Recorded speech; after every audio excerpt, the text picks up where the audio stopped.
પાદરા નગરમાં રાજમાર્ગો પર ઈદે મિલાદ પર્વ નિમિત્તે જુલુસ નીકળ્યું હતું। પાદરા નગરમાં ખૂબ જ ઉત્સાહ ઉમંગ સાથે મુસ્લિમ બિરાદરો દ્વારા ઈદે મિલાદ નિમિત્તે જુલુસ કાઢ્યું હતું। મોહમ્મદ પૈગંબર સાહેબના જન્મદિવસ ઉજવણી કરવામાં આવી હતી। પાદરા નગરમાં ઈદે મિલાદનું જુલુસ નીકળ્યું હતું। પાદરા નગરના મુખ્ય રાજમાર્ગો પરથી રાજનશાહ પીર, પાણીની ટાંકી તેમજ ચકલા વિસ્તારમાં તેમજ ગોવિંદપુરા સહિત નવા એસટી ડેપો થઈને પ્રણામી અગરબત્તી થઈ જાસપુર રોડ રિફાઈ કોલોની પાસે જુલુસ નીકળ્યું હતું। જુલુસમાં પાદરાના મુસ્લિમ અગ્રણીઓ તેમજ મુસ્લિમ બિરાદરો મોટી સંખ્યામાં ઉપસ્થિત રહ્યા હતા। સાથે પોલીસ મથકના પીઆઈ વીએ ચારણ સહિત પોલીસ જવાનોનો પૂરતો પોલીસ બંદોબસ્ત પણ આ જુલુસ યાત્રામાં ગોઠવવામાં આવ્યો હતો।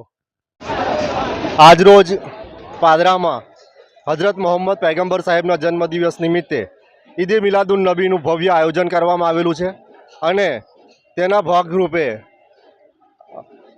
મોહમ્મદી જુલુસનું શરૂઆત થઈ ગઈ છે।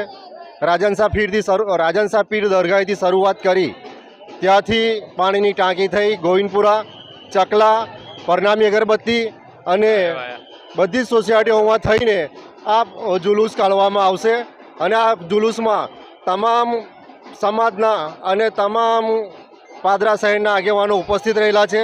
પાદરા પોલીસ સ્ટેશનના પીઆઈ અને તેમના સ્ટાફે સુંદર કામગીરી કરી છે અને ટ્રાફિકનું સંચાલન કરેલ છે।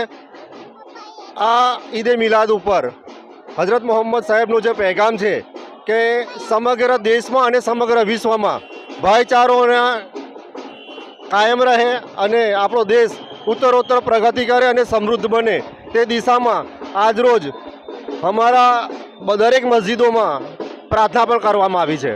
જય હિન્દ।